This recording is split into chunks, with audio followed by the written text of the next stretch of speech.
అమ్మా రేపు అట్టుగానే ఉంటావా? గారే రావాలిగా మనకు. ఏం చేయాలి పిల్లగారే వచ్చినట్టే ఉంది. నన్ను పిలిపించింది నా కోడలు. పిలిపించిందా? ఎందుకమ్మా? నిన్న ఇవాళ పొద్దుగాల కొట్టింది నన్ను. కొట్టి మళ్ళీ అదే పిలిపించింది. అబ్బా కొట్టింది పిలిపించింది. మాట్లాడదాంపా. ఏడోకు నువ్వు ఏడో కావు.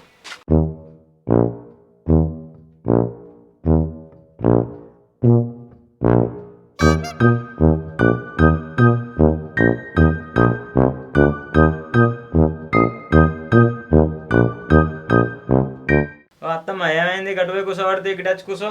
ఏడుంటేంది బిడ్డ, మీ సెల్లె అప్పుడే నా బార్డర్ దాటి రాకు అన్నది.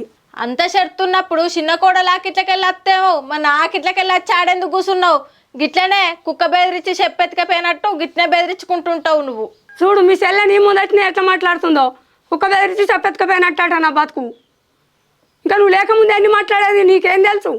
అని పిసదానా గట్లేనా మాట్లాడు? అత్తంట విలువిచ్చు లేదా? విలువ ఎక్కడిదే? ఆడగడ్డి మీద పేరే ఉంది అనే రోజు రోజులు పెట్టుకుంటారని. ఇంకా చిన్న కోడలు ఉంటుంది, ఇంకా పెద్ద గయ్యాది. రోజు రోజులు పెట్టుకుంటే నాలుగు ముచ్చాడా? మేము అంతలో దక్కలం అయిపోయినావా? మేము లొల్లి పెట్టుకోంగా ఎక్కడ చూసినావురా? నీ తల పడవాలిగా. మనము ఎప్పుళ్ళు పెట్టుకుంటామా అని చూస్తాడు కాదత్తమ్మ. ఆడు ఇంకా టూలు వేసుకొని కూర్చుంటాడు. పనికి వాసున్నాడు ఈ పిల్లగాడు. చూస్తుండే రండి అందుకో.